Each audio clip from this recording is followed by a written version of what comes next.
ang mga kwento ng pag-ibig, kwento ng buhay at kwento ng pag-asa dito sa Barangay Love Stories. Love Stories.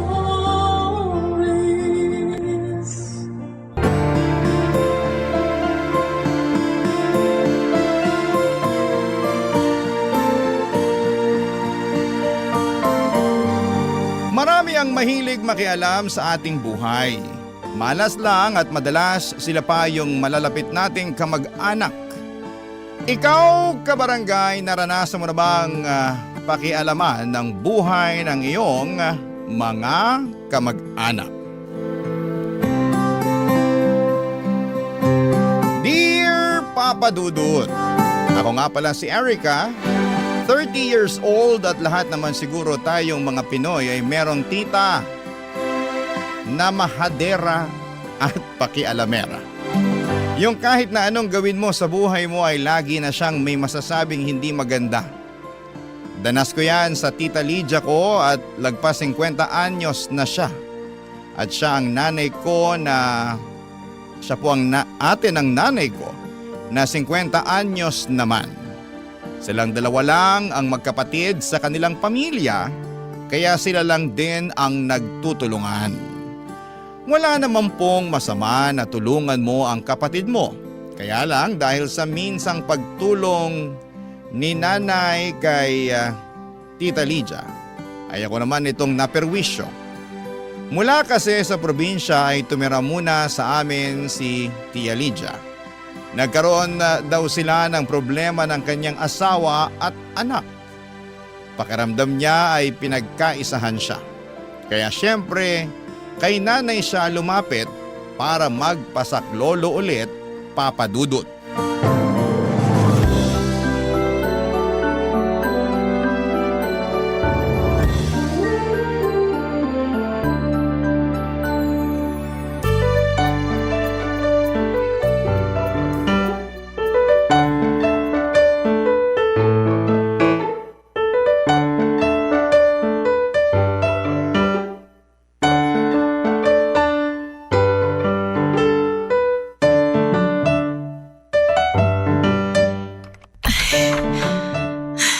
Pasok ka, Ate Lydia.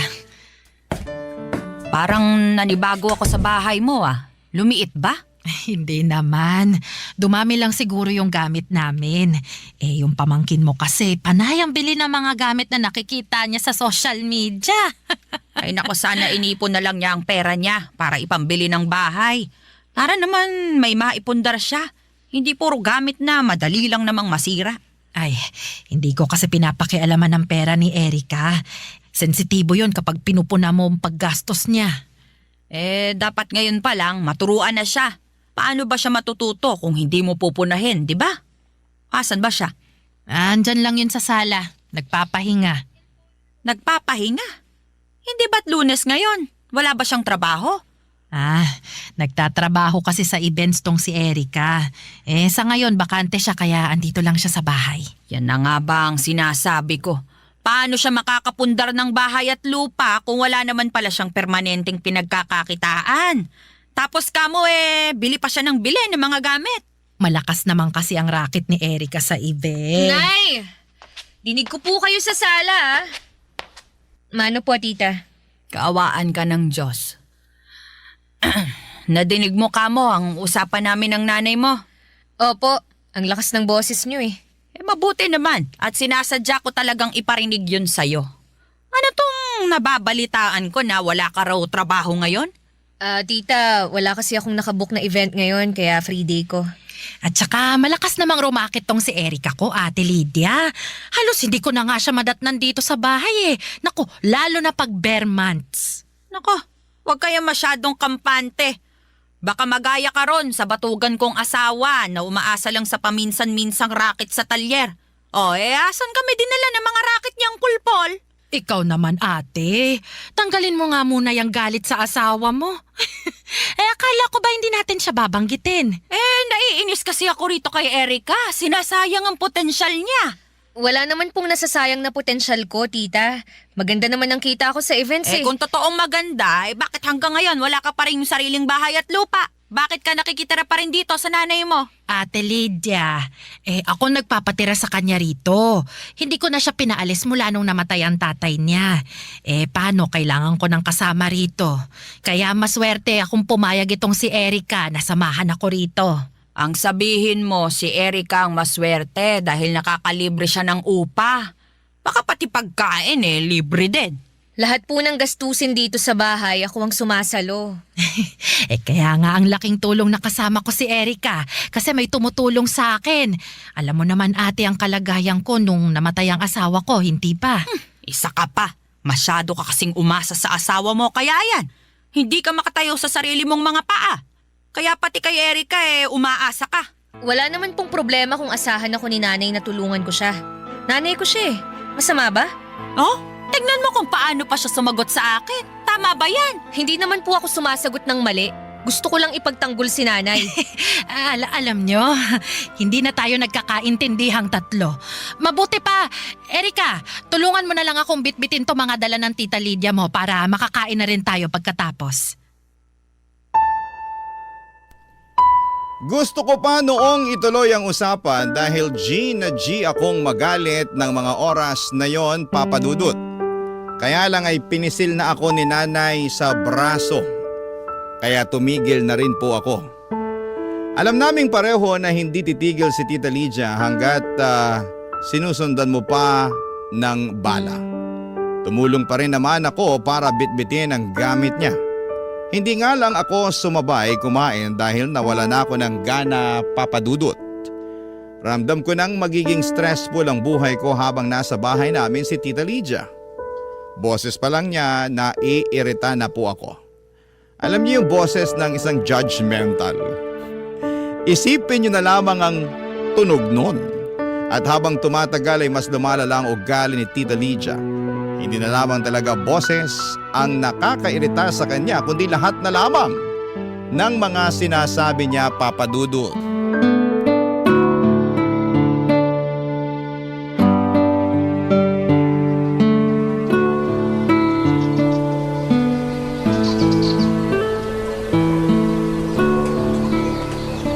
Erica, asan ang nanay mo? Namalengke po. Namalengke? Bakit hindi mo sinamahan? Alam mong matanda na ang nanay mo. Ayaw po niyang magpasama. Sana pinilit mo. Kesa yung nakahilata ka lang dyan. Masakit pong likuran ko eh. Sa bagay, nakakasakit nga naman ng likod ang paghilata. Tita, kakahiga ko lang po rito sa sofa. Napagod akong maglinis ng kwarto ko. Ay mabuti naman at nilinisan mo na rin ang kwarto mo. May nagsumbong kasi kay nanay na napakagulo ng kwarto ko. Hindi mo na kailangang manghula kung sino ang nagsumbong. Ako yon.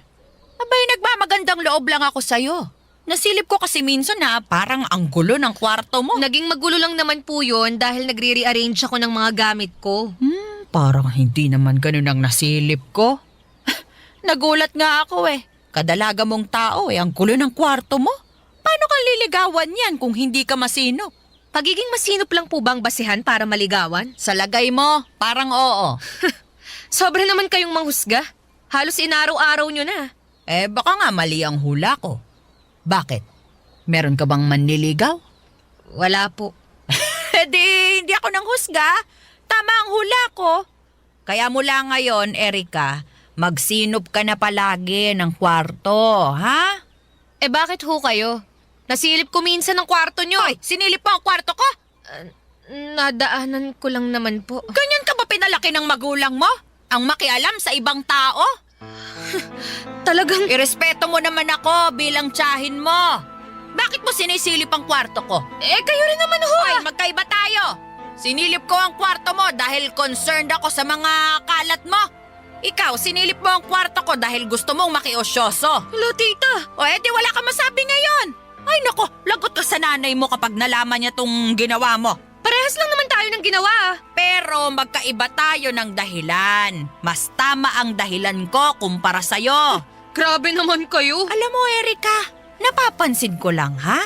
Huwag kang masasaktan, pero parang hindi magandang ugali mo. Parang may mali sa pagpapalaki sa'yo ng magulang mo. Wow! Tignan mo na kung paano mo tanggapin ang sinasabi ko. Alam nyo, Hindi ko po alam kung bakit biglang ganito nakatindi ang usapan natin, ha? Sa kwarto ko lang naman nagsimula ang lahat pero bakit pati ang pagpapalaki sa akin ni nanay at tatay pinapakialaman nyo pa? Dahil nag-aalala lang ako sa'yo. Kung meron lang akong third eye, baka nakita ko na ang sungay at buntot mo. Lumalaki kang demonyo. Marunong ka pa bang magsimba?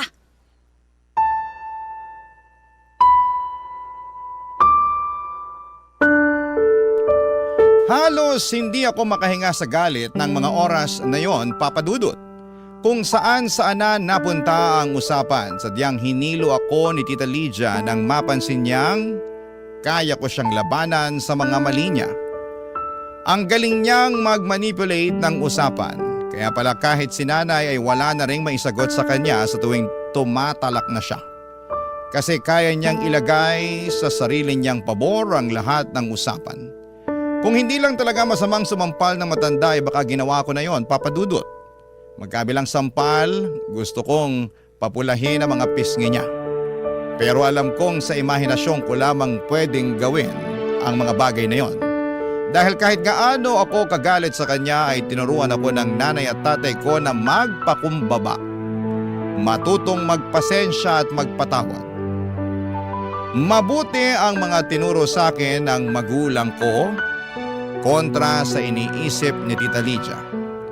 Pero hindi ko na alam kung kaya ko pa bang panindigan, Papa Dudut, ang mga tinuro nila. Kapag lumangpas na sa linya si Tita Lydia, Papa Dudut. Barangay Love Stories. Barangay Love Stories. Noong bata pa lamang ako, si Tita Lydia nag-aalaga sa akin tuwing bakasyon. Umuwi kasi ako ng probinsya tuwing walang klase. Maalaga naman si Tita at itinuturing niya akong anak, Papa Dudut. Binibilhan din ng mga gamit at pagkain tuwing lumuluwas siya ng bayan. Na-enjoy ko ang bakasyon sa probinsya namin dahil hinahayaan niya kaming maglaro ng anak niya. Palasimba din siya. Palagi niya akong kasama tuwing linggo para tumulong sa simbahan pag may misa. Naging makulay ang mga bakasyon ko sa probinsya at malaking tulong si Tita Lydia at ang kanyang pamilya. Minsan nga kapag kailangan ko ng umuwi ay napapaiyak na lamang ako kapag sinusundo na ako ni nanay. Mas malaya kasi ako sa probinsya at sa poder ni na Tita Lydia.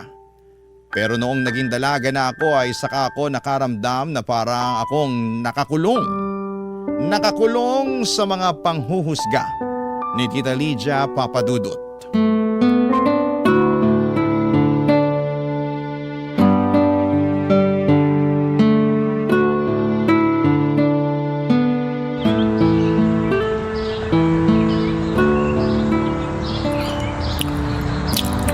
Sarap talaga nitong hopyang baboy, ano? Nakakain ata ako ng anim na to. Pansin ko nga niya Uy, dahan-dahan lang dyan Mamaya, tataas na naman ang blood sugar mo. Di pababagsakin ko na lang bukas. Hayaan mo na ako, anak. Ngayon lang ulit ako nakatikim ng hopya. Mabuti na lang nakasalubong ko yung naglalako nito. 4 na piraso na lang pala ang natitira, Ubusin na natin to bago pa tayo maunahan ng mga langgam mamaya. Ipatong mo na lang sa ibabaw ng ref. Hindi na umaabot yung mga langgam doon. Bakit kasi hindi na lang natin ubusin, Nay? 4 na lang, Tig-2 tayo. Ano, G? Anak talaga. Sapat na itong nakain ko. Tsaka ngayon mo pa ako inalok niyan Tinakot mo na ako sa blood sugar ko. Ay, naku. Itira na lang natin ito para kay Tita Lydia mo.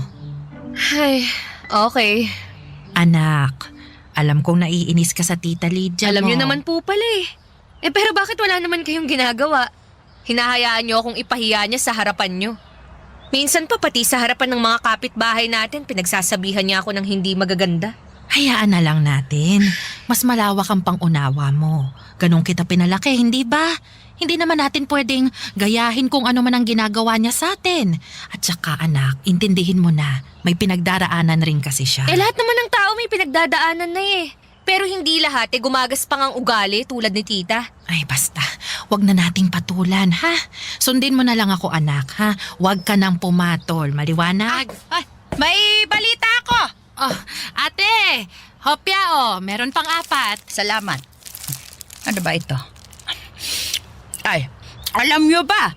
Ikakasal na yung bunsong anak ni Temyong, si Bernadette. Ay, yun ba yung nurse dun sa Canada?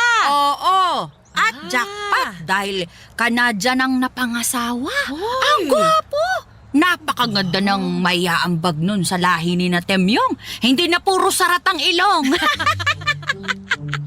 Tingnan mo nga naman samantalang napakamahiyain ni Bernadette noon. Hindi kikibo kahit ilang beses mo nang kausapin. At saka sa kanila magkakapatid, siya itong pangit. Uy, grabe naman yung tita. Maganda naman si Bernadette Ay, huwag ka nga hipokrita, Erika.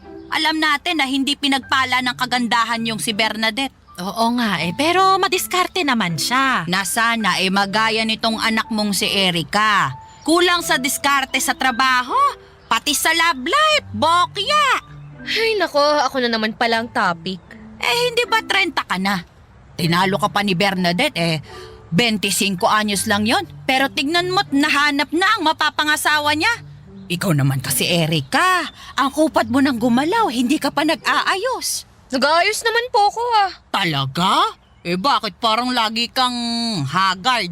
Ay, alam mo kasi ate, magkakaiba naman ang kapalaran ng tao. Alam ko naman yon. Sadya lang sigurong hindi paborito ng kapalaran itong si Erika. Kaya laging nahuhuli sa usapan. Ay, biro lang yan ha, pamangkin. Huwag mong dibdibin. Baka mamaya sumimangot ka na naman. Mas lalo kang pagtatampuhan ng kapalaran. Sige ka. Dahil kay Tita Lydia ay natuto ako kung paano huminga ng malalim at magbilang ng 10 para lamang hindi siya patulan. Ang hirap, ang talas ng dila niya. Tinalo pa ang mga kutsilyo sa kusina. Panay ang sulyap ni nanay sa akin at alam niyang naiinis na ako. Pero pilit kong kinakalma ang sarili ko para lamang hindi naman maapektuhan si Nanay Papadudut. Agad na nga akong umalis at pumasok sa kwarto dahil ramdam kong may gusto pang sabihin si Tita Lydia. At ayoko nang marinig pa yon. Sa pagdaan pa ng mga araw ay napuno ng nega vibes ang bahay. Naapektuhan din ang trabaho ko sa events. Bumagsak kasi ang self-confidence ko. Alam kong mali na isisi yon kay Tita Lydia. Pero siya talaga ang dahilan kung bakit ako ganon. Pinagpahinga muna ako ng boss ko sa events. Hindi niya ako binigyan ng racket. Nalugmok ako. Kailangan ko pa naman ng pera dahil marami akong niloan para makabili ng mga gamit sa bahay. At dahil doon ay napilitan akong pumasok sa call center pansamantala para may pang-sustento pa rin sa pangangailangan papadudot.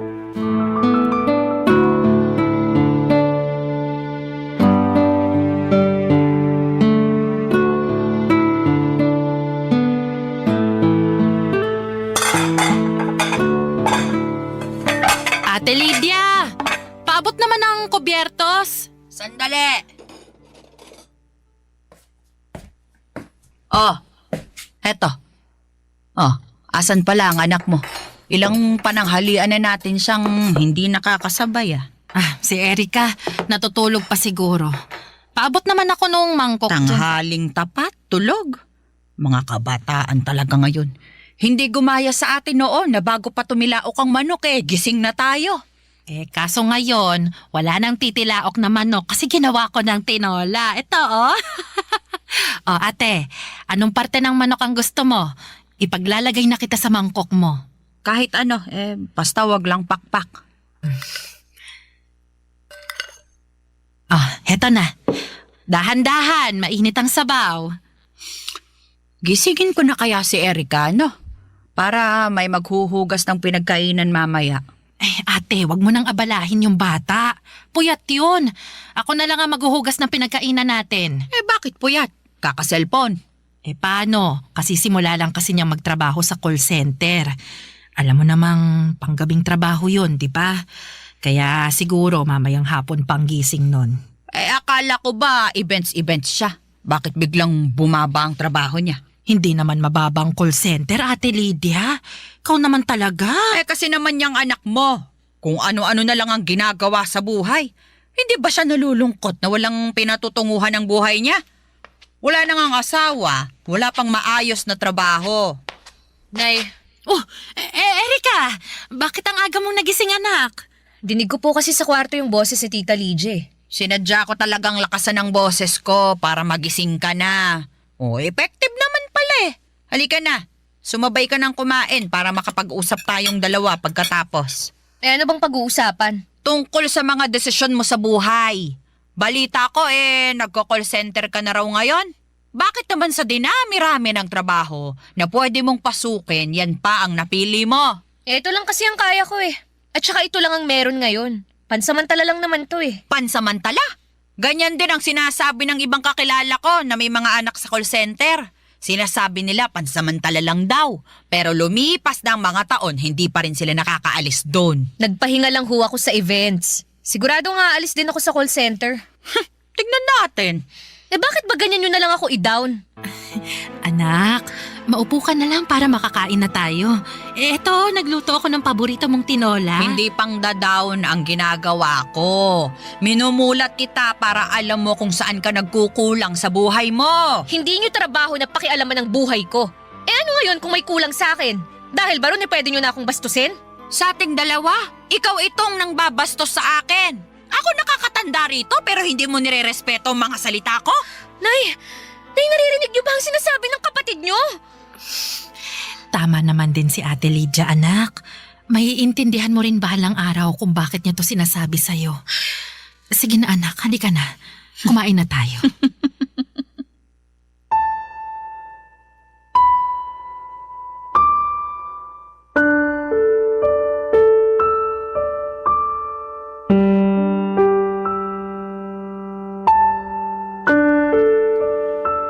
Imbes na sumalo sa kanila para kumain ay mas pinili kong maligo na lamang para tanggalin ang init ng ulo ko. Pagkatapos noon ay umalis na ako ng bahay, Papa Dudut. Hindi ako nagpaalam kahit pa kay nanay at pabalang kong sinarado ang pintuan. Para iparamdam na masama ang loob ko at mas lalo akong nainis dahil hindi man lamang ako pinaniga ni nanay. Kumampi pa siya kay Tita Lydia. Ako ba talaga ang mali sa aming dalawa, Papa Dudut? Sa tuwing hindi na ako makampante kay Tita Lydia, iniisip ko na lamang ang mga kabutihan niya sa akin noong bata pa lamang ako. Pero nitong mga nakaraan ay hindi na yon sumasapat para maunawaan ko siya ng lubos. Parang sa isang iglap ay nabura na lahat ng magagandang alaala niya sa akin. Napalitan na yon ang kasamaan at alam kong nagmamantsa yon sa akin. Baka hanggang kabilang buhay pa nga. Grabe ang mga pinagdaanan ko kay Tita Papa Dudut. Barangay Love Stories. Barangay Love Stories. Lalo akong na-down sa mga komento ni Tita Lydia, Papa Dudut, na ako halos lumalabas ng kwarto sa takot na makita si Tita Lydia.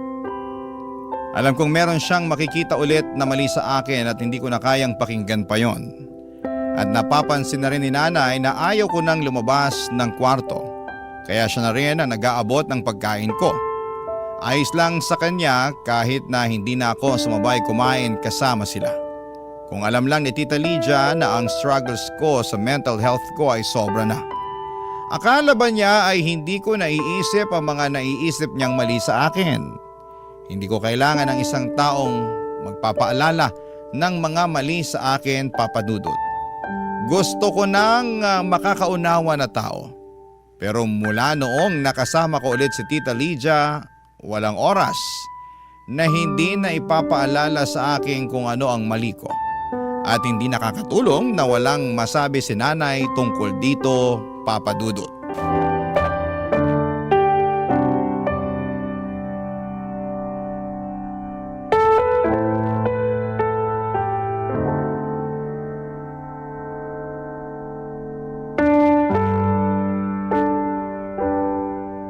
Namimiss ko nang makasama ang anak ko sa merienda. Kailan ka ba babalik sa dati? Kapag umalis na si Tita Lydia. Hindi mo na ba siya kayang unawain? Nay, labas na lang po ulit kayo kasi parang gusto ko mapag-isa na naman. Ay, o sige na. Hindi na. Aawat na. Hindi niyo man lang ako makampihan kapag pinagsasalitaan na ako ni tita. Gustuhin ko man. Pero alam mo namang hindi ko kayang awayin ang tita Lydia mo. Kaya hinahayaan niyo na lang na ako ang awayin niya tungkol sa mga desisyon ko sa buhay.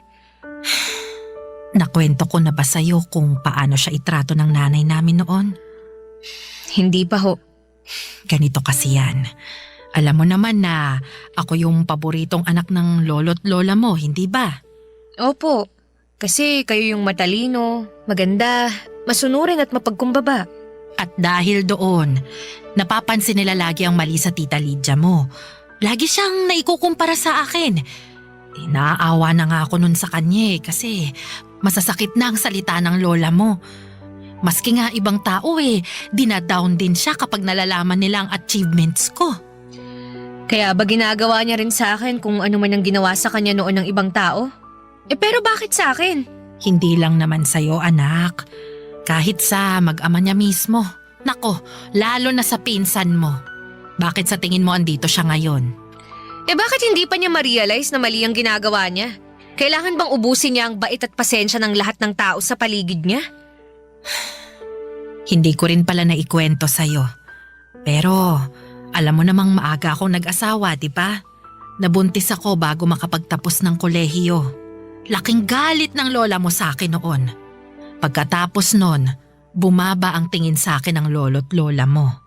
Lalo na't hindi rin nakapagtapos ang tatay mo. Tapos hindi pa magandang trabaho. Ako na ang pinag-initan ng lola mo. Pero alam mo ba kung sinong sumalo sa akin? Si Tita Lydia. Tanda ko pa kung paano niya kalabanin ang lola mo para lang ipagtanggol ako. Kahit siya naman na itong pinupuri sa aming dalawa. Ganun ako kamahal ng ate Lydia ko. Kaya ganun niyo rin siya ipagtanggol kahit mali na siya. Hindi lang siguro niya napapansin na mali siya. Kasi ginagawa lang naman niya ang nakasanayan niya sa nanay namin. Pero mabait ang tita Lydia mo, anak. Kailangan lang natin siyang unawain.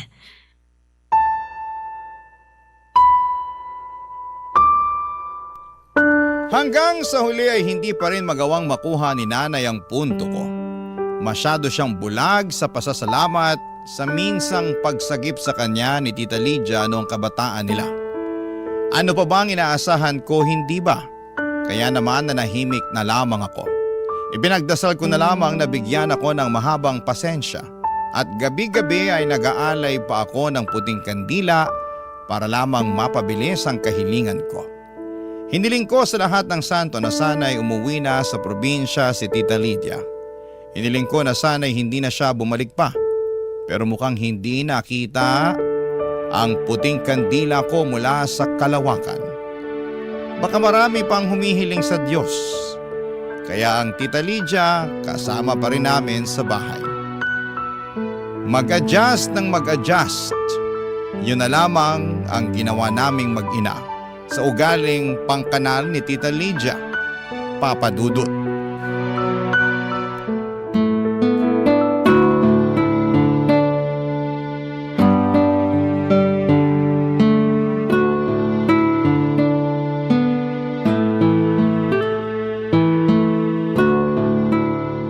Ate Lydia! Nakauwi ka na pala.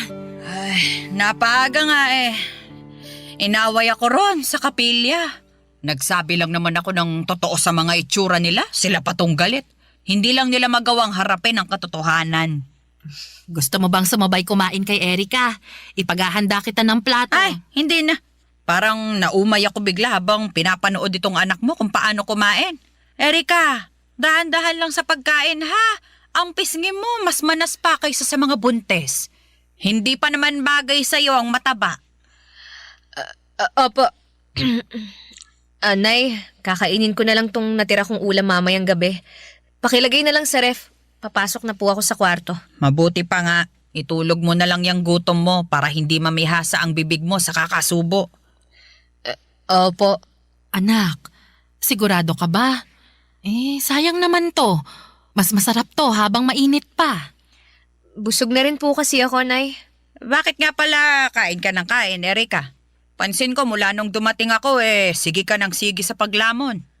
Kung naniniwala ho kayo sa stress eating, baka ito na yun. Sa bagay, nakaka-stress naman din kasi talaga ang buhay mo. Isipin mo, wala ka na nga boyfriend, wala ka pang matinong trabaho. Tapos ngayon bumibilog pa ang puson mo. Wala na talagang pag-asa. Baka nga po. At saka dumadami ang tigidig mo sa mukha, ano? Merong malapit na derma clinic dito. Bakit hindi ka pumunta ron kapag day off mo? Salamat po sa paalala. At ito pa, ha? Pansin ko lang. Hindi ka ba talaga titigil, Ate Lydia? Ako ba yung Ay. sinisigawan mo? Bakit meron pa bang ibang Lydia dito, ha? At bakit mo ako sinisigawan? Anong mali ko? Mali mo na ipagduldulan sa mga taong nakikita mong mali sa kanila. Kala mo perpekto ka. Kung tutusin, ang dami mo rin namang kapintasan. Bakit ganyan ka na magsalita ngayon, ha? Kasi sumusobra ka na, ate. Bakit ano bang ginawa ko sa'yo? Sa akin wala, pero sa anak ko meron. Kung paano mo pagsalitaan ng hindi magaganda tong anak ko, kala mo kung sino ka? Ano tingin mo, hindi ako nasasaktan tuwing nilalait mo ng harap-harapan si Erika sa akin? Iba ang panlalait sa pagsasabi ng totoo. Kaya totoo o hindi, wala kang karapatang punain ang mali ng ibang tao. Hindi ka rin naman perpekto eh. Marami ka ring mali sa katawan mo. Oh, ayan oh, tingnan mo ang katawan mo. Mas mabilog ka pa sa prutas na hinahanda sa bagong taon. Oh, tapos yung ngipin mo, tingnan mo, mas madilaw pa sa mais na binebenta sa Baguio. Tsaka yung buhok mo. Ay, napakalagkit. Ano ba pinapahid mo dyan, ha? Mantika na pinagprituhan ng tuyo. Sino ngayon ang nanlalait sa ating dalawa? Pinaparamdam ko lang sa'yo kung anong ginagawa mo sa anak ko mula nung dumating ka rito. Anong pakiramdam, ha? Masakit ba? Dapat lang sa'yo yan kasi isa kang impacta! Impacta!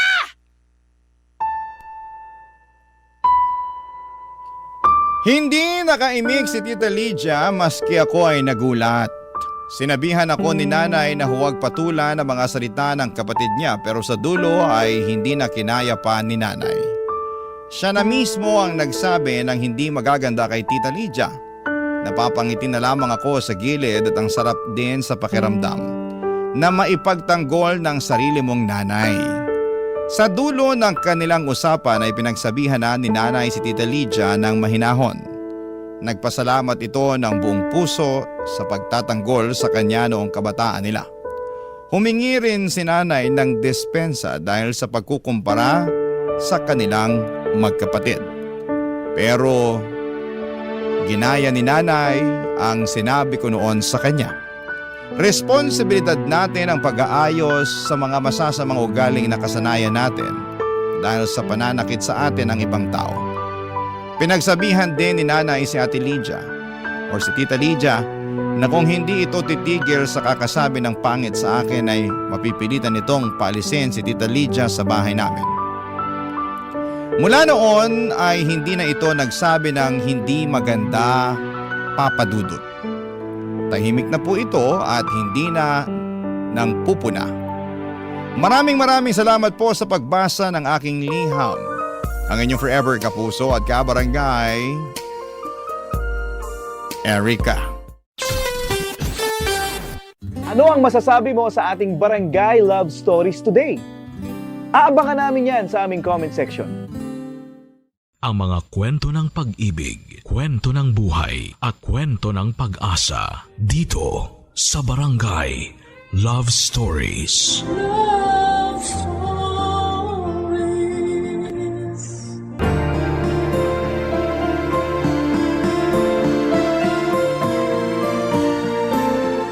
Sa buhay, dumarating talaga tayo sa punto na kailangan nating magkaroon ng matatag na puso at matalas na isip upang pangatawanan ang gusto nating maging.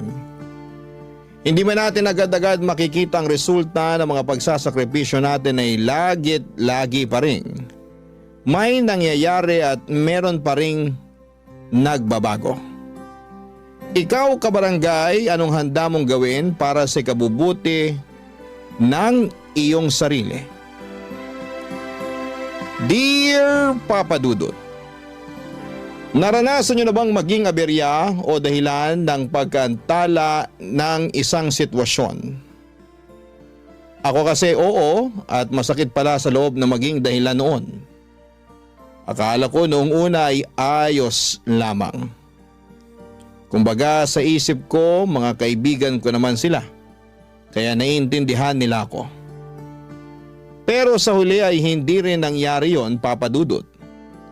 Ang una kong naramdaman ay galit at matinding pagtatampo. Lalo at kilala akong ma-pride at mataas ang tingin sa sarili. Pero bago ko ituloy ang kwento ko ay gusto ko munang bumati ng isang mapagpalang tanghali sa inyong lahat. Matagal na akong avid listener ng programa ninyong Barangay Love Stories. Lagi kong inaabangan ang mga uploaded stories ninyo online at isang araw ay nag-decide akong magpadala ng email sa inyong istasyon. Tawagin niyo na lamang po ako sa pangalang Colette. Nagtatrabaho sa Pasig bilang finance staff at nasa 32 years old na ako. Kaka-birthday ko lamang nitong January 1 kasabay ng bagong taon. Sa kasalukuyan ay nasa journey ako ng healing at weight loss. Malaking factor kasi ang mga pinagdadaanan ko sa nakaraan. Kaya lumobo ang timbang ko at pumalo ng lagpas na sa 100 kilo sa edad ko pa lamang na 30 years old.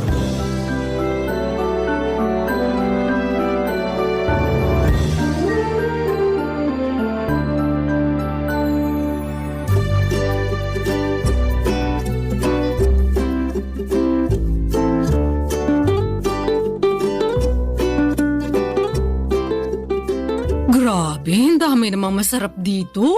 Lalaki ba yan? Sira! Bakit naman ako maghahanap ng lalaki may boyfriend na akong tao? Meron nga, pero sira ulo naman. Hayaan mo na. Ako nga hindi na masyadong ini-stress ang sarili ko sa kanya eh. Hindi ko lang mapigilan. Di mo kasi deserve na harap-harapang pagmukaing tanga, lalo nung pinaghintay ka niya dun sa date nyo. Nagkausap na naman kami. Sabi niya sinugod daw sa ospital mama niya. At sa taranta niya hindi nakapagsabi sa akin. Ay, ganun ba? Oo, kaya wag ka namang gigil dun sa tao. Kumusta na raw ba mama niya? Okay naman, nakalabas na sa ospital. Inatake lang ng high blood kakakain ng maalat at matabang pagkain. Nag-birthday kasi yung ate niyang umuwi from US, kaya naghanda sila ng bongga. Sayang nga hindi ako naimbitahan kasi may seminar kami nun sa office. Nakita ko pa naman sa pictures na in-upload nila sa Facebook yung mga handa nila. Ay! May lechong baboy, crispy pata, inihaw na manok at liempo, at iba't ibang klase ng ulam. May masarsa, may masabaw, merong din pansit, spaghetti, carbonara. Tapos yung mga paborito kong dessert na mango float at coffee jelly. Hala siya? O bakit? Nakakatakam naman talaga yung mga yun Bigla tuloy ako nagutom. Nando na tayo. Pero papaalala ko lang sa'yo, nakakakain lang natin ng lunch. Ay talaga? Oo, duh. 1 oras pa nga lang nakakalipas. Dami ko rin nakain ha. Sarap kasi ng bulalo na niluto mo Thank you. Pero hindi ako makapaniwalang 1 oras pa lang ang lumipas. Akala ko kasi 3 oras na. Grabe namang mga dragon mo na yan sa tiyan. Seryoso nga. Nagugutom na nga ulit ako, kaya eto. Naghahanap na ako ng ma-order online. Totoo? Oo, ito. Tingnan mo. Tingnan mo. Ano kayo masarap kainin? Hala si auntie. Bakit ba? Nagugutom nga yung tao Hindi naman kita pinagbabawalang kumain. Kung gusto mo, go ka lang. Pero ang akin lang maghinay-hinay ka. Hindi mo nga ako pinagbabawalan. Pero pinakikialaman mo naman ako. Kakawalang gana tuloy kumain. Wow ha! Ikaw, mawawala ng gana sa pagkain? Pwede ba hindi mo ako mai-eme? Tigilan mo ako, Colette. Kilalang kilala mo na talaga ako? Aba syempre, para na tayong magkapatid. Kaya nga bilang nakakatanda mong ate, pinagsasabihan kitang ayus-ayusin mo yung pagkain mo. Lalo na yung mga kinakain mo. Pansin ko kasi marami ka na namang instant noodles sa cabinet. Tapos puro processed food yung nasa freezer mo. Marami ka rin soft drinks at junk food. Nag-grocery ka ba? Oo, kahapon lang. Lumagpas nga ako sa budget ko kasi marami akong kinuhang hindi naman kasama sa listahan ko. Nakaka-tempt naman kasi. Pero okay lang naman. Wala rin naman pagkain na nasasayang sa akin. Kaya pala nagulat ako. Kasi pang 5 tao yung supply mo kahit mag-isa ka lang dito sa apartment mo. Baka nakakalimutan mo. Pumupunta ka rin dito at pinagluluto kita katulad na lang nung kinain mong bulalo kaninang tanghalian. Oo, pero di katulad mo. Para lang akong pusa kumain. Kape-kape lang sa umaga, wala pang asukal. Tapos half rice lang sa tanghali at dasal na lang sa gabi. Ang boring naman ang buhay mo. Hindi kaya boring yun, no? Ikaw lang nagsasabi niyan. Basta, for me, boring yon. Kung ako siguro nasa sitwasyon mo, baka nategi na ako. Ay, ang OA naman? Tegi talaga agad? Oo. Sa bilis ko magutom, hindi ko kaya magdasal na lang sa gabi. May lang naman yung dasal. Pero alam mo namang di na ako nagdi-dinner, di ba? Oo. Tamang water na lang ako. Kasi bakit pa ako kakain? Gabi na rin naman. Hindi na ako magugutom noon dahil tulog na ako. Buti ka pa hindi nagugutom. Ako kasi kahit tulog, mas nananaig yung kalam ng sikmura kahit kumain naman ako ng pagkarami-rami bago matulog. So, no choice. Babangon talaga ako para mag-midnight snack. Grabe naman yung kahit kumain ng pagkarami-rami. Buti hindi ka binabangungot. Hindi naman ako naniniwala dun. At saka, mas babangungutin lang ako pag hinayaan ko magutom ako. Ay, iba rin. Kaya mabuti pa, tulungan mo na lang ako mamili ng masarap na merienda. Pas ako dyan. Ako nga lang, di ba? Ako lang ang kakain, wag ka na. Papadudot, bata pa lamang ay tabain ako. Ako yung tipo na mahanginan lamang tumataba na.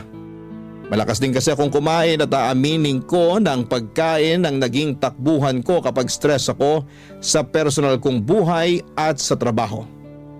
Katulad na nga lang noong nasa bingit ng alanganin ng relationship ko sa aking long-time boyfriend. Bukod sa pinsan kong si Percy ay wala akong masyadong ka-close sa mga kaopisina ko. Kaya wala rin akong mapagkwentuhan sa kanila. Para sa akin ay malaki ang tutulong ng pagkain upang gumaan ang nararamdaman ko. Nagsimula ang hilig ko sa pagkain at minsan ko pang binansagan ang sarili ko na certified foodie. Pangarap kong matikman ang lahat ng pagkain sa mundo. Meron akong obsession sa pagkain na nagsimula noong bata ako kung saan ay pribilehiyo sa akin ang makakain ng masarap lalo na at mahirap lamang kami. Maaga pang namatay ang nanay ko at nung nagkaroon ulit ng kinakasama ang tatay, nuknukan naman ang kadamutan sa pagkain ng madrasta kong yon. Sa kanya ko naranasang magutuman kaya ang ginagawa ko ay nagtatago ako ng pagkain at palihim na kinakain yon.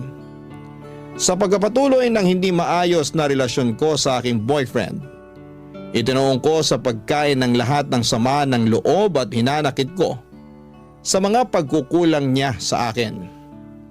Kaya nga makalipas lamang ng halos 2 linggo, nadagdagan ng 5 kilo ang timbang ko. Pumalo na ako noon sa 115 kilogram.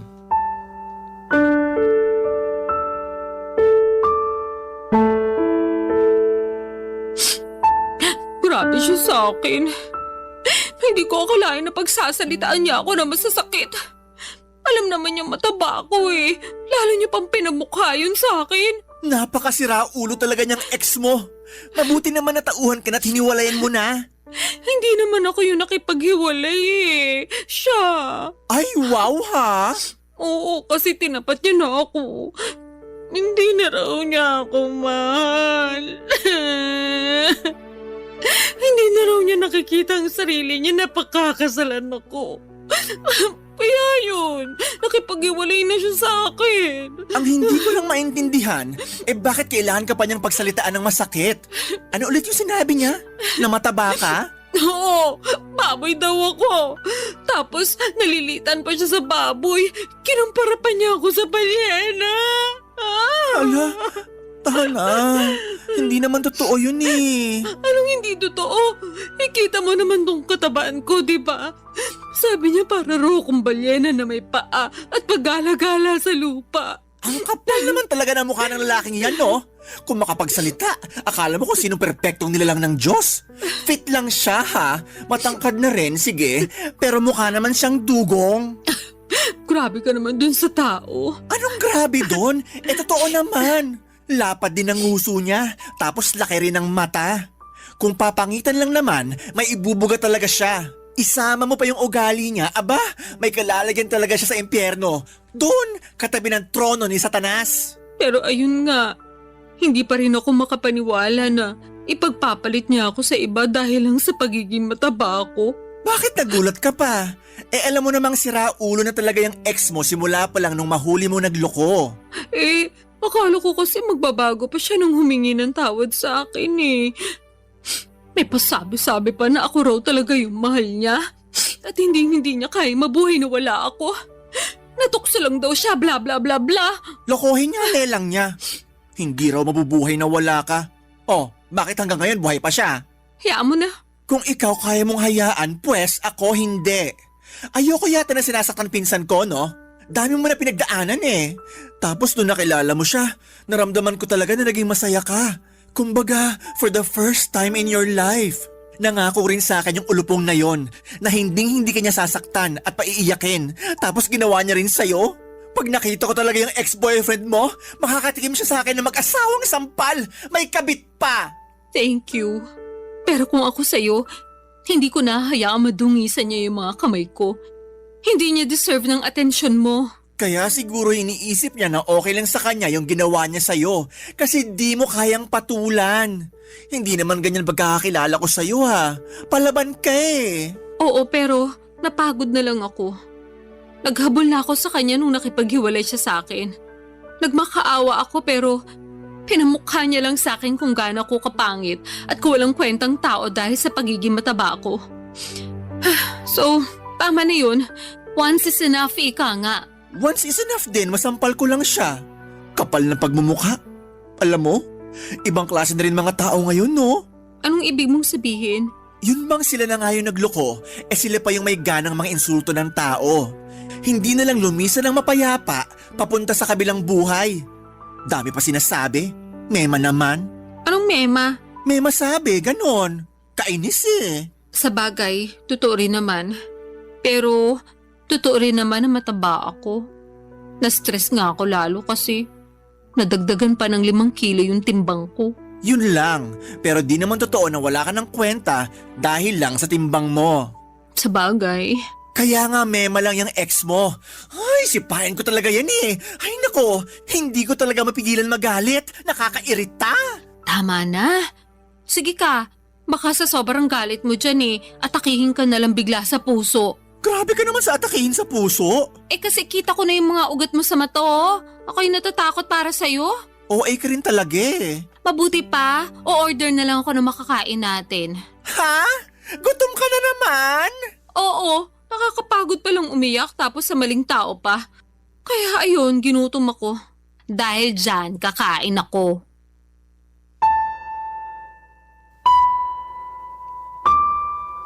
Papadudod, sobrang sakit maloko ng taong pinakamamahal mo. At masahol pa doon pinagpalit niya ako sa babaeng hindi hamak na mas payat at sexy sa akin. Laking insulto noon sa pagkatao ko gayong hindi naman ako payat at sexy noong nakilala niya. Pero aminado naman ako na hindi pa ako kasing bigat ng timbang ko ng mga panahong hiniwalayan niya ako. Siguro'y napabayaan ko rin talaga ang aking sarili. Pero kung iisipin, nagsimula lang naman yun noong nanlamig at nagloko siya. Dahil sa nangyari, lalo kong itinuon sa pagkain ang sakit na nararamdaman ko ng mga panahong yon. Sinabi ko kay Percy na kaya ko ang sarili ko dahil nga kilala niya rin naman akong matapang. Totoo naman na matapang ako at palaban. Marami na akong masasakit na pangyayari sa buhay na nalagpasan ng mag-isa.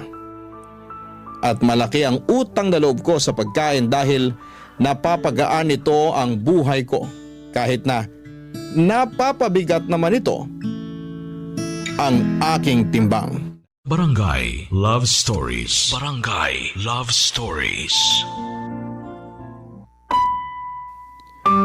Papa Dudut, sinabi ko sa sarili ko na hindi na ako magmamakaawa sa ex-boyfriend ko. Nabalikan niya ako. Sapat na yung isang beses, sobra na kung susundan ko pa ang pagpapakatanga ko. Napakaraming lalaki sa mundo at hindi lang naman siya ang huling lalaki na makikilala ko, at dahil nga punong-puno ako ng tiwala at kumpiyansa sa sarili na wala akong dapat baguhin sa pagkatao ko dahil ex ko naman ang nagloko. Hindi ko pinakinggan ang sinabi sa akin ni Percy na magdahan-dahan sa pagkain dahil baka lalong madagdagan ang timbang ko. Alam ko naman na concern lamang siya sa kapakanan ko at hindi yon sa pinagbabawalan niya akong kumain. Besides, pera ko naman ang ginagastos ko, pambili ng cravings ko. Pero ayos na ayos lang naman ako ng panahon na yon. Dahil nga break na kami ng dati kong karelasyon. Nagkaroon na ako ng maraming oras para pagtuunan ng pansin ang ibang aspeto ng buhay ko. Tulad na lamang ng paggala kasama ang aking mga college kabarkada.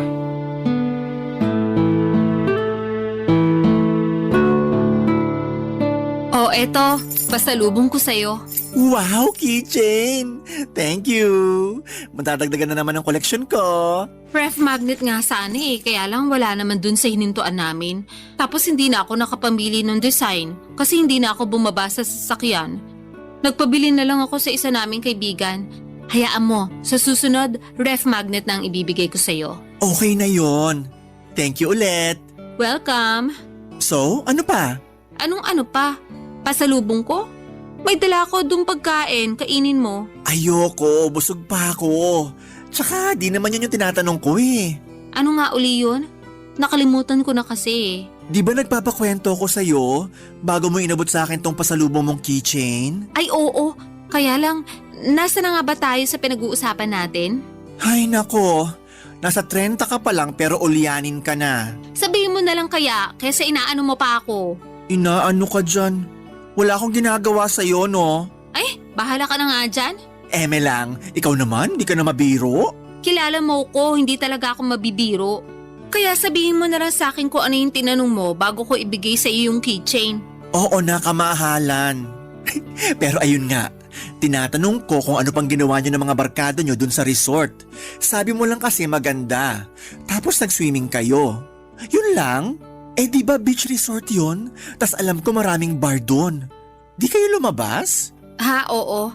Tama ka naman na beach resort yon at maraming bar. Pero sila lang yung lumabas, hindi ako sumama. Ay bakit? Hindi naman ako umiinom eh. Ngek, di mo naman kailangan uminom ng hard drinks. Meron naman mga ladies drinks dun. Kung ayaw mo pa rin, sana nag-juice ka na lang for the sake of party-party. Pagod ako noon, kaya nagpaiwan na lang ako sa tinuluyan namin. At saan ka naman napagod? Saan pa ba? E di sa biyahe. Tsaka after ng dinner na yun, nakapag-swimming na kami nung hapon hanggang gabi nung nagkayayaan sila. Kaya nga dapat mas lalo mong sinulit yung stay nyo doon. Di ka ba nakikinig? Pagod na nga ako. Ayoko na maglakad. Feeling ko hindi ko na kayang humakbang that time. Ay, ang OA talaga? O hindi OA yun na. Sinasabi ko sa'yo pagod ako. Oo na. OA kaya natulog ka na lang pag alis nila. Actually, pag alis nila, nagpunta ako sa malapit na restaurant para kumain. Grabe, ang sarap pala ng pagkain nila doon. Medyo pricey nga lang pero sulit na sulit. 10 out of 10, babalikan! Wow! Wala nang energy para sumama sa mga kaibigan, pero may energy pumunta sa malapit na restaurant at kumain. Ano namang masama doon? Kumain lang naman ako.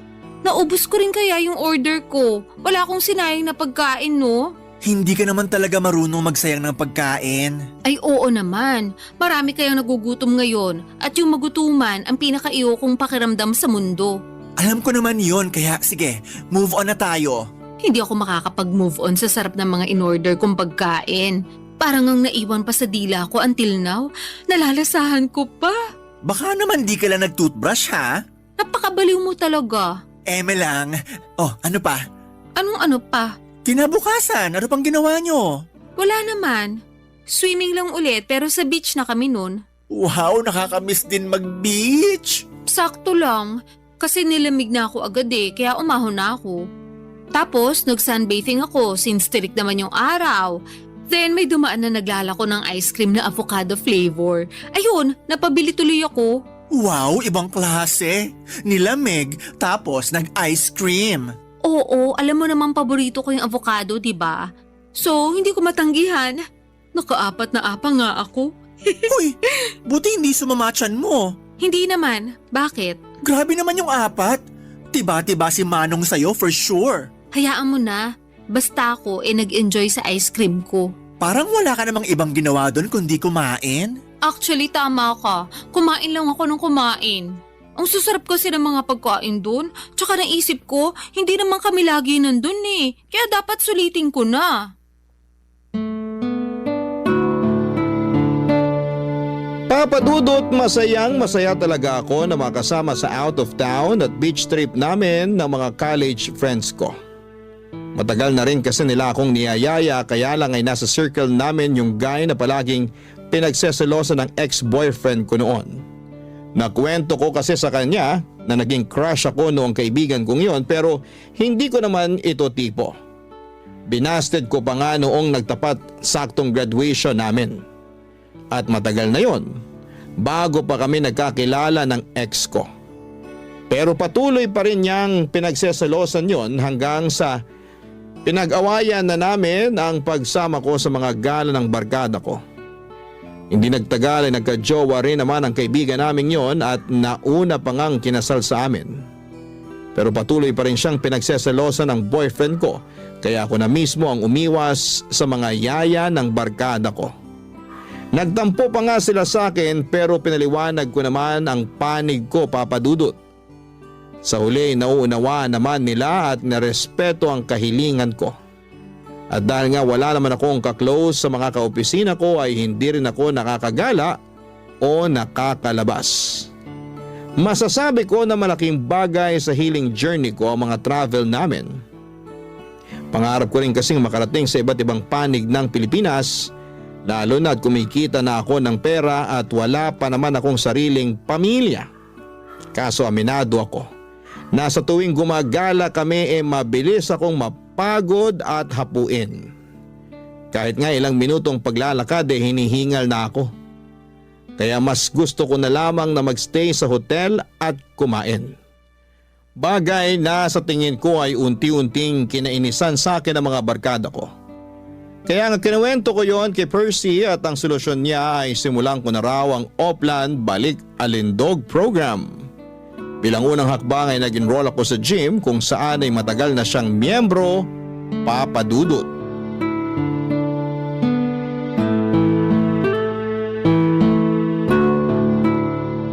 Nakakainis ka naman, Colette. Bakit ka naman naiinis dyan? Tanong-tanong ka pa talaga? Sinayang mo lang naman membership fee dun sa gym. Hinahanap ka kaya ni coach sa akin? Sabihin mo na lang hindi na ako babalik. Ayoko na. Suko na ako. Suko ka na agad? Nakakailang session ka pa lang? Ano magagawa ko kung ayaw ko na talaga? Baka naman sa isip mo lang yan ha? Sigurado ako sa desisyon ko. Pinag-isipan ko yun nung muntik na akong lagnatin dahil sa sakit ng katawan after nung first session. Grabe kaya pakaramdam ko nun. Kulang na lang magpa-ospital ako Sobra naman yung magpa-ospital. Sa pagkakatanda ko, nag-treadmill ka lang naman nung unang araw mo. Correction, isama mo na yung pag-akyat baba natin dun sa hagdan papunta sa gym. Kung bakit kasi hindi uso elevator dun? Nasa 3rd floor din kaya yung inakyat baba natin. May elevator naman, pero under maintenance. Tsaka ayaw mo nun. Naka-warm up ka na nung umakyat ka sa hagdan. Magandang cardio rin yun para maramdaman mo namang may puso ka. May puso ako, no? Ramdam na ramdam ko sa tuwing kinikilig ko kung tikman yung bagong pagkain sa menu. Yan, dyan ka magaling sa pagkain. Ano namang masama doon? May batas ba na nagbabawal akong kumain? Walang batas at hindi masama. Bakit kasi ganyan ang tono mo? Para mo na rin sinabing wala akong karapatang kumain. Hindi naman ganyan punto ko. Ang akin lang, nagpatulong ka sa akin para makapagbawas ng timbang, di ba? Kesyo dami mo nang nararamdaman sa katawan mo at gusto mo namang makasabay sa trip ng mga kaibigan mo. So ako naman, sige, tinulungan kita. Pero bago yon, tinanong muna kita kung talagang desidido ka na magbawas ng timbang. Sabi mo, oo. Kaya nga nag-enroll tayo sa gym, di ba? Oh, makalipas lang ng ilang session, ayaw mo na? Ano na lang gagawin mo sa buhay mo para mabawasan timbang mo? Hindi ko alam. Parang ayoko na nga mabawasan ng timbang kasi okay naman ako. Anong okay? Paano ka naging okay? Medyo hassle nga lang pag nagko-commute. Pero wala namang karapatang mang-discriminate yung mga driver porke mataba ako. Irereklamo ko talaga sila, sige. O sige, ando na tayo. Pero paano na lang yung overall health mo? Yung katawan mo, hindi lang sa labas kundi sa loob. Sabi mo, mabilis kang hingalin, di ba? Oo, kaya nga sinabi ko sa sarili ko na iiwasan ko na lang yung mga bagay na hihingalin lang ako. Hindi ganun yun. Ano bang pinagsasasabi mo dyan? Hindi mo iiwasan. Dapat solusyonan mo. Ganun yun. Yang hingal mo, resulta yan ng hindi mo pag-exercise at sobrang pagkain. Dinamay mo na naman yung mga pagkain ko. Wala naman sa yung ginagawa yung mga pagkain. Tsaka mas hinihingal nga ako sa pag-exercise. Kulang na nga lang lumaylay dila ako nung nagte-treadmill ako. Tapos yung machine na parang umaakit ka sa hagdan. Stair climber? Oo, yun nga. Grabe, tagapawis ko dun ah. Ewan ko ba, umakit na nga ako ng hagdan na hanggang 3rd floor tapos pagkaganunin pa ako ni coach. Ano yun? Naglolokohan na lang ba kami? Hiyang-hiya naman sa'yo si coach. Palitan mo na kaya siya, no? Pag pinalitan ko siya, sigurado magsasara ang gym kasi papalitan ko ng restaurant business. Mas marami kita ko doon for sure. Alam mo, ewan ko sa'yo. Kinain ka na ng sistema. Hindi sistema ang kumain sa akin. Tsaka nagsasabi lang naman ako ng totoo. Hindi naman ako masaya sa pagpunta ng gym na yan eh. Sakit ang katawan ng inabot ko. Alam mo kung saan ako masaya? Oo, parang alam ko na kung saan. Sa pagkain? Tama! Ay, pag kumakain ako, parang nakalutang sa alapaapa mga paa ko. Lalo na syempre kapag masarap yung kinakain ko. Tsaka mas nai-enjoy ko yun. Mas nagiging masaya ako. Delusional ka lang. Akala ko ba walang masama sa pagkain? Wala nga. Pero yung pagiging matakaw mo sa pagkain, yun ang masama. Sobra ka naman. Hindi ako magsasorry. Di wag. Mabuti pa, order na lang ako ng merienda. Ay nako. Bagay talaga sa yung pangalan mong Colette. Masyado kang makulit. Sa totoo lang, Papa Dudut, mabibilang sa daliri ko sa kamay kung ilang beses lamang akong pumunta sa gym na pina-enrollan sa akin ni Percy. 1, 2 o 3 lang yata, tapos ay ayoko na. Totoo naman na sayang yung pera na binayad ko sa membership fee, pero hindi na lamang ako nang hinayang doon dahil ayoko na. Suko na ako. Unang session pa lamang namin ay sobrang sakit na ng katawan ko. Halos hindi na ako makakilos na para bang akala ko ay mamamatay na ako ng mga panahong yon. Pero dahil sinabi ng pinsan ko na normal lang naman daw yon, nagpatuloy pa ako ng ilang session pa. Kaya lang ay hindi ko talaga kaya, Papa Dudut. Ako pa naman yung klase ng tao na hindi nagtitiis kapag nasasaktan na. Well, siguro ay nagawa kong tiisin yung pagiging unfaithful sa akin ng damukol kong ex-boyfriend. Pero pinangako ko sa aking sarili na yun na ang huling bagay na titiisin ko.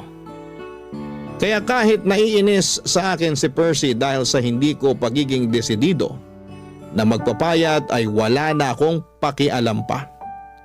Dahil doon ay natuon ulit ang atensyon ko sa labis na pagkain upang mabawasan ang aking stress. Barangay Love Stories. Barangay Love Stories. Papa Dudut, mabilis na lumipas ang 3 buwan mula sa dati kong timbang na 115 kilo ay pumalo na ako sa 150 kilograms. Sobrang taba ko na at ang bigat-bigat na ng katawan ko. Dagdag pa yung palagiang pagsama ng aking pakiramdam.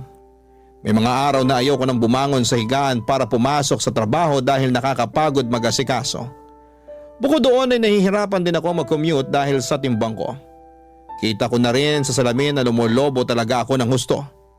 Lumaki ang mga braso ko at hita at nadagdagan ng isang layer ang bilbil ko sa tiyan at sa leeg ko. Umumbok din ang aking mukha at hindi ko na makita dahil sa dagdag na taba ng aking leeg. Doon na ako nagsimulang ma-frustrate habang binabalikan sa isipan ko kung ano-anong klaseng pagkain ang kinain ko noong nakaraang 3 buwan. Na-realize ko na sobrang daming carbohydrates, maalat at matatamis na pagkain ng walang pasubali kong nilantakan.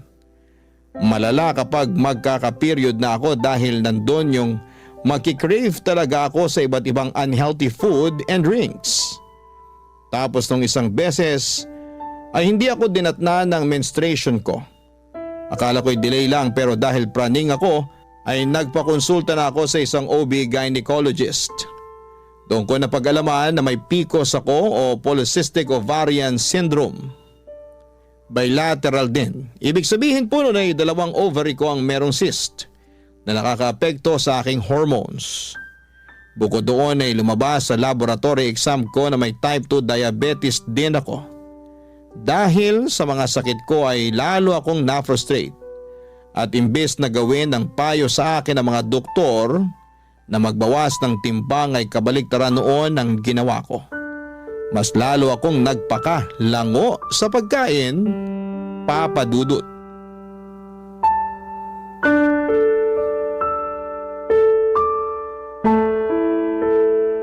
Bakit ang daming balat ng chichirya at bote ng mga soft drinks sa sahig mo? Pati dun sa kusina, meron ka pang iniinit na ewan ko kung ano sa microwave. Ano ba yun ha? Ah, yun ba? Tirang spaghetti yun. Ilang araw na sa ref ko kaya ininit ko na. Yun lang trip kong kainin ngayon eh. Pwede bang makisuyo? Pakikuha pagtapos ang initin. Hirap na kasi akong tumayo eh. Akala ko ba wala kang ganang kumain dahil may sakit ka? Kaya nga ako pumunta rito sa apartment mo kahit na naiinis pa rin ako sa'yo. Thank you. Pero naisip ko ayoko magpatalo sa sakit ko. Kaya kakain pa rin ako. Kinain mo rin ba yung lahat-lahat ng mga chichirya na yan? Tsaka ikaw din uminom ng mga soft drinks na yan? Oo, wala naman akong kasama dito eh. Ako lang. Kulit naman. Ano? Sisermonan mo na naman ako kasi kumain ako ng unhealthy food. O sige, kung hindi ako kakain, baka lalo ako magkasakit niyan. Yang mga pagkain na kinakain mo, yung dahilan kaya ka nagkakasakit. Pero sa mga pagkain na yan lang naman ako nagiging masaya. At least kapag kumakain ako, nabubusog ako. At saka yung mga pagkain na yan eh, hindi nang iiwan. Hindi katulad ng mga barkada ko. Ayaw na nila akong isama sa mga gala nila. Ha? Bakit daw? Kasi pabigat lang daw ako, literal ha? Tapos aberya. KJ din daw ako at mareklamo lalo na sa mga gusto nilang gawin at puntahan. Kasalanan ko ba yun? Mabilis ako mapagod. Tapos baka hindi paligtas sa akin yung mga trip nilang gawin. Alam naman nilang mataba ako. Pinipilit ka ba nilang gawin yung mga ayaw mo? Hindi naman. Pero ramdam ko yung disappointment nila sa akin. May isa pa nga na nagsabi na sana hindi na lang ako sumama kung magstay lang din daw ako sa hotel. Sobra naman. Pero totoo rin naman eh. Nakakapanghinayang naman talaga. Lalo bihira lang kayo pumunta dun sa lugar. Kaya dapat sulitin nyo na. Sinusulit ko naman kaya nga kinakain ko lahat ng pwede kong kainin. Kaya lang hindi nila yun maintindihan. Palibhasa, hindi sila ang nasa posisyon ko. Alam mo, gusto kitang kampihan kasi pinsan kita. Pero may point din naman yung mga barkada mo. Siguro nga mas mabuti pa na hindi ka na nila isama kaysa naman ganun palagi yung tingin nila sa'yo. Yun bang pabigat tsaka aberya? Kasi masakit din naman sa part mo yun. Pero yun nga, di ko rin sila masisisi. Hindi mo ba talaga nakikita na dapat may baguhin ka rin sa sarili mo? Di na muna para sa iba, kahit sa sarili mo na lang. Alam ko namang meron pero hindi ko alam kung paano mag-uumpisa. At saka natatakot ako na baka huli na ang lahat lalo na meron na akong nararamdaman sa katawan ko. Nakapagpa-check up ka na ba? Oo, sa OB gynecologist at saka sa endocrinologist. May PCOS ako at saka type 2 diabetes. Mataas din ang creatinine ko at saka blood pressure. Santisima, bata-bata mo pa pero Napakarami mo ng sakit. Kaya nga eh, Kailan ka pa ba nagpa-check up? last week lang. Bakit ngayon mo lang sinabi sa akin? Nahihiya ako sa'yo eh. At saka natatakot ako na baka sabihin mo kasalanan ko rin naman kaya nangyari sa akin to. Naaalala ko kasi na sinabi mo masama ang pagiging matakaw. Oo, pero kailangan mo nang makakaramay. Lalo na sa sitwasyon mong yan. Okay lang naman ako. Karamay ko naman yung mga pagkain. Alam mo, hindi tama yan. Baka lalo ka lang mapasama sa ginagawa mong yan eh. Tsaka di ka naman pinagbabawalang kumain. Pero sana piliin mo naman yung mga pagkain na papapasukin mo sa katawan mo. Nahihirapan ako. Hindi ko alam kung paano ko magsisimula.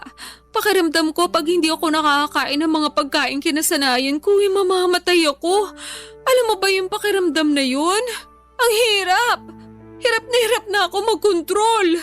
Mas gusto ko nalang mamatay para matapos na itong mga nararamdaman ko. Gaga, alam mo namang hindi yan ang solusyon, di ba? Huwag ka munang mamatay. Marami pa tayong lugar na pupuntahan pag gumaling ka na. Please lang, huwag ganyan ang isipin mo. Ewan ko, nawawala na ako ng pag-asa na magbabago pa ang buhay ko.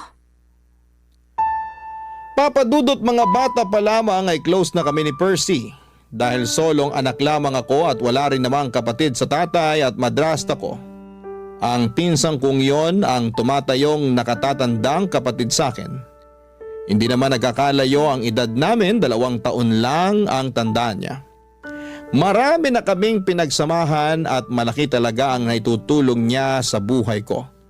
Lalo na sa pag-encourage sa akin na magbawas ng timbang. Kaya nga kahit sinesermonan niya ako ng mga panahong yon ay thankful pa rin ako sa kanya dahil mas nauunawaan ko ang mga pagkukulang ko. Hindi lang sa ibang tao kundi lalong-lalo na sa aking sarili. Matapos ang pag-uusap namin yon ni Percy ay nagbalik tanaw ako sa aking nakaraan. Bumalik ako sa mga panahong nagsimula akong magkaroon ng unhealthy relationship sa pagkain. Alam ko kasi na walang kasalanan ng mga kinakain ko sa kondisyon ko dahil ako mismo ang nawala ng kontrol. Pero naniniwala din ako na hindi pa naman huli ang lahat lalo na kung desidido akong magbagong buhay. Kaya nga noong 2024 lang ay pinatapos ko muna lahat ng mga handaan bago ko pangatawanan ang New Year's resolution kong magpapayat ng tuluyan. Bilang unang hakbang, nagbawas ako ng kinakain lalo na yung unhealthy katulad ng junk food, soft drinks at sugary treats. Sobrang hirap. Lalo na at umabot na ako sa puntong naglalaway ako, makakita lamang ako ng mga paborito kong pagkain. Pero sa tulong ni Percy at ng aking dietitian ay kinaya ko naman.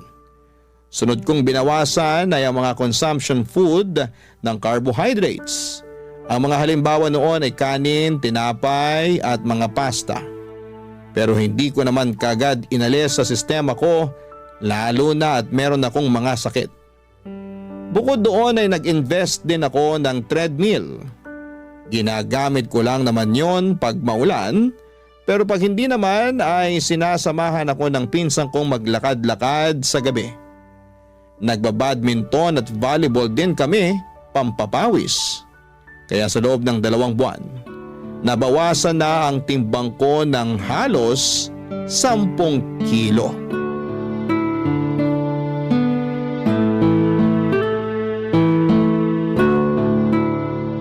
Ang intense nung double match natin dun sa 2 foreigner. Oo nga, parang professional. Ayun, talo tuloy tayo. Hayaan mo na, at least mga gwapo naman sila. Kuwata mga mata ko sa silay. Sa bagay, ako rin naman. Gusto ko yung kumukorte talaga yung mga abs sa damit kasi pawis na pawis. Ay, sinabi mo pa. Pero speaking of pawis, grabe pawis ko dun sa laro natin Tagaktak! Ako nga hingal na hingal eh. Kulang na lang lumaylay dila ako sa court para pa akong hahapuin ng wala sa oras. Pero wala naman akong hika Mabuti naman. Kinabahan ako sa'yo eh. Nahalata ko nga sa reaksyon ng mukha mo. Kaya sinabi ko, Santissima, maawa naman sa'yo. Dami mo nang nararamdaman. Huwag na sana dumagdag pa yan. Hindi naman siguro. At saka alam mo ba pakiramdam ko, unti-unti nang gumagaling ang katawan ko. Talaga? Oo, di ba nabawasan na ako ng timbang? 10 kilo rin yon. Kaya nga alam ko na mataba pa rin ako pero malaking bagay na rin sa akin yung 10 kilong yun, no? Oo naman. Hindi mo yun ma-achieve kung hindi mo piniling tulungan ang sarili mo. Baka nga imbis na makapagbawas ka ng ganun madagdagan pa ng 10 kilo yung timbang mo kung nagpatuloy ka lang sa pagkain. Kaya nga nangihinaya lang ako kasi ngayon ko lang na-realize ang importansya ng pangangalaga sa kalusugan sa pamamagitan ng pagkain ng tama. Nahihiya ako sa sarili ko dahil hinayaan kong tumaba ako ng ganito. Nawalan ako ng kontrol sa pagkain kasi akala ko yun lang yung kakampi ko sa lahat ng mga problema ko sa buhay. Ay, sa totoo lang, nahihirapan pa rin akong disiplinahin ang sarili ko. May mga araw na okay lang, magaan, na itatawid yung araw, pero meron na mabigat talaga. Paanong mabigat? Yung bang hindi ko mapigilang umiyak kasi nabitin ako sa pagkain na kinain ko. Na gusto ko pang kumain ng marami pero alam kong hindi naman pwede. Nararamdaman ko yun lalo kapag magkakaroon na ako. Alam mo na, hirap maging babae. Nakaka-relate ako dyan. O bakit? May matres ka rin? Charot lang. Pero gusto ko lang din sabihin na proud ako sa'yo. Talaga? Kahit na mabagal yung progress ko? Hindi naman mabagal progress mo. Alalahanin mong nasa 2 buwan ka pa lang. Tsaka, oo, proud ako sa'yo. Kasi sinubukan mo mag-diet para sa kapakanan mo. Hindi lang para sumeksi ka, kundi para gumaling ka na rin. Naniniwala ako, pagkain din na makakatulong sa'yo para bumuti pakiramdam mo. Pero syempre, yung tamang pagkain ang tinutukoy ko ha. Tapos samahan mo pa ng exercise at inumin yung mga gamot na reseta sa'yo. Palung-palo ka na. Totoo rin naman. Nang pinagpapawisan kasi ako at nakapagbawas ng timbang gumaan talaga ang pakiramdam ko as in. Pakiramdam ko nga ibang tao na ako. Gumanda rin yung skin ko at saka mahimbing na rin yung tulog ko. Umayos din yung tingin ko sa buhay. Kung dati madalas ako mawala ng pag-asa, ngayon alam kong may magandang bukas na naghihintay sa akin pag nagpatuloy at nagtiyaga ako sa ginagawa ko. Ganyan nga. Kaya proud talaga ako sa iyo Alam ko na hindi madali pero kinakaya mo. Grabe, bilib na bilib ako sa iyo. Pinagmamalaki kita. Thank you. Pero kung tutuusin, hindi ko naman to magagawa kundi dahil sa'yo. Ikaw yung nandyan para tumulong sa akin kahit na maraming beses ako naging pasaway. Siyempre, parang kapatid na turing ko sa iyo. Mahal kita kahit na nung una pasaway ka. Pero mas mahal kita ngayon dahil minamahal mo na ang sarili mo. Salamat ulit. Walang anuman. O basta ha, nandito lang ako para sumuporta sa'yo. Sasamahan kita sa paggaling mo. Kalmahan mo lang din kasi yung pagtaba nga inaabot ng ilang taon, pagpayat pa kaya. Yan din kasi yung pangunahing rason ng karamihan kaya sila nadadapa sa pagbabawas ng timbang. Yun bang minamadali nilang resulta? Wala namang buto na pag tinanim mo ngayon, tutubo na bukas. Sipag, tiyaga, disiplina at consistency ang kailangan para ma-achieve mo yung mabuti at magandang resulta para sa sarili mo. Papadudot malayo pa pero malayo na rin naman ako. Sa kasalukuyan ay nasa 95 kilograms na lamang ako. Patuloy ang mga bagay na ginagawa ko para mabawasan ang timbang ko. Pero hindi lang ako doon nakafocus dahil ang pangunahing dahilan ko talaga ay gumaling ako. Maraming mabubuting bagay ang dulot ng pagbaba ng timbang sa akin. Mas naging aktibo na rin po ako sa iba't ibang bagay at sports. Hindi na rin ako madalas hapuin at higit sa lahat ay natutuhan kong kumain ng tama at masustansya na naaayon sa kailangan ng aking katawan. Hindi ko pa na-achieve ang goal weight ko pero hindi ako susuko lalo na ngayon na mas mahal ko na ang aking sarili. Sabi nga nila kapag maayos ang tingin mo sa iyong sarili ay naapektuhan noon hindi lang ang iyong pananaw, kundi maging ang relasyon mo sa mga bagay at tao na nasa paligid mo. bilang nasa paglalakbay pa ako ng paggaling at pagbabawas ng timbang. Sinama ko na rin po sa bucket list ko ang makapag-counseling upang ipakonsulta ang mga karanasan ko na naging dahilan para maging obsessed ako sa pagkain.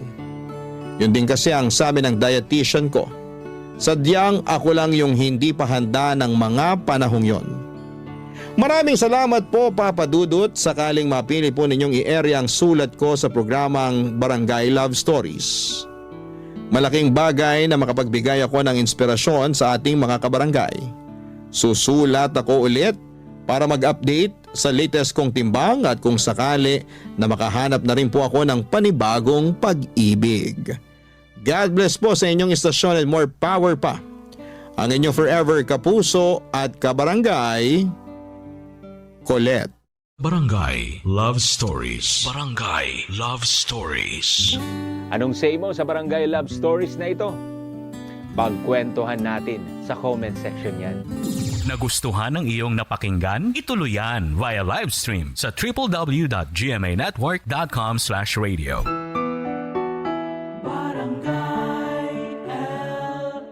In Mega Manila, 97.1. Forever.